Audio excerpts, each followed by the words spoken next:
We're gonna fast forward 4 or 5 months. That's gonna bring us into mid-January. Gave Jared a call. I knew him and his boy were on a great perch bite. The perch fishing on the Mississippi River right now is absolutely incredible.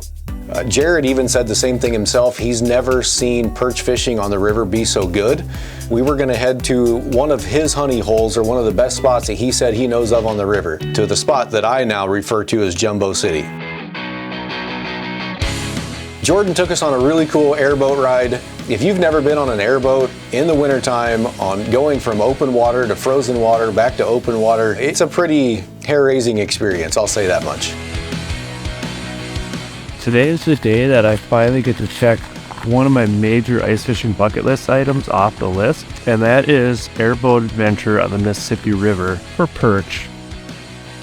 Jordan took us from the ice across the main river channel and found a secluded hidden pocket that nobody can really get to unless you have an airboat. We pulled into this little bay, and I knew right away this was going to be a honey hole. It was a shallow water bay that was located right directly next to some deep water. I knew a lot of those perch would spend the majority of the day in the deeper water in 7 to 10 foot, and then start moving up into this flat during the evening time for the evening bite. Jordan said about 1 hour from sundown is when the bite should really pick up, and lo and behold was he right.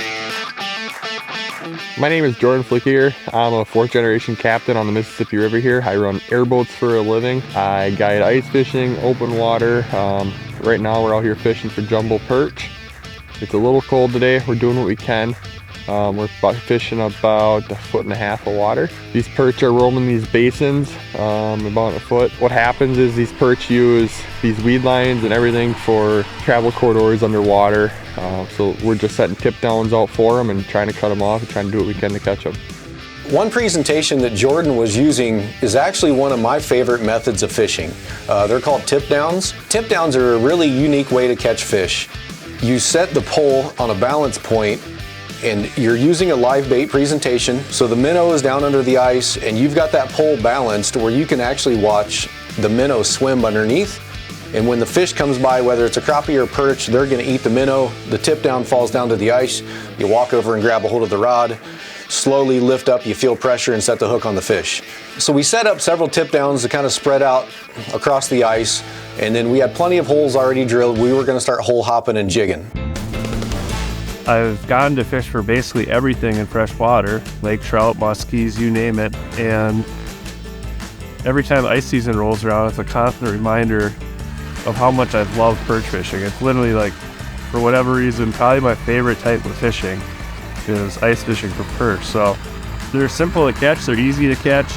They like to bite, but I think it all revolves around the fact that generally you search all day, and then you run across a school of perch, and it happens super fast. You gotta get back down there to catch the next one.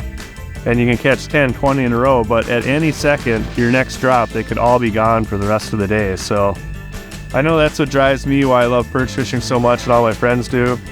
And to have a backdrop like this around us, the bluffs of the Mississippi River, makes it that much more fun. Woo! Son! That's not big. I've traveled a lot of hours to catch a perch that big. And this is in essence in my backyard. Another small one. It's a big male. I told you the spoon was gonna do it! Spoon and minnow? Nope, just spoon. The jig wrap really started putting fish on the ice for us, that's for sure. It didn't take us long to key in on that bite. Everybody in the ice started changing to the jig wrap.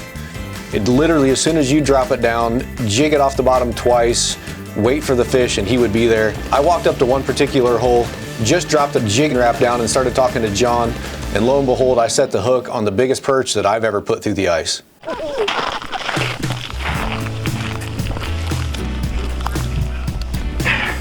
He spit it too, right at the hole. I'll take that every day. I don't believe that. That's 2 personal bests in a row. I mean, I don't get out perch fishing much, but man, they were beautiful fish. Personal best in about 15 minutes. That's by far the biggest perch I've ever caught. 14, well, 13 and a half? 13 3/4. That's a fat. Dude, you should mount that thing. I'm not even joking. I'm taking that to clouds, actually. absolutely incredible. We're in the backwaters of the Mississippi River, fishing with Jordan Flickinger today. Having a great time, I tell you what. Look at that. Well, got another one on. John's on you. Oh, nice. Oh, the hog. Right on the ice with no bait. What a horse. So getting to fish with a guy like John Hoyer, talking with him on the ice that day, he had let me know that he had caught over 100,000 perch through the ice. I didn't quite realize how special a day we were having until he caught his personal best, #1 and #2 personal best through the ice, and I caught my #1 and #2 personal best through the ice that day as well.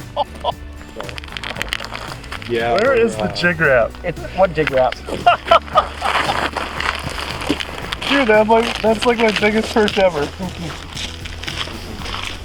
And there's always a chance that something amazing is going to happen at sunset, and I would say that this now is the most amazing big perch bite I've ever seen in my life. I don't really think you could ask for a whole lot more. The sunset on a beautiful day on the ice. John and I had put 4 of the biggest perch we had ever seen on the ice that day. I know for a fact Jordan is the reason that we put those fish on the ice. Jordan stays on those fish. He's constantly scouting. He's constantly on the move. He put some miles on that airboat, and the kid can flat out fish. I really couldn't ask for a whole lot more.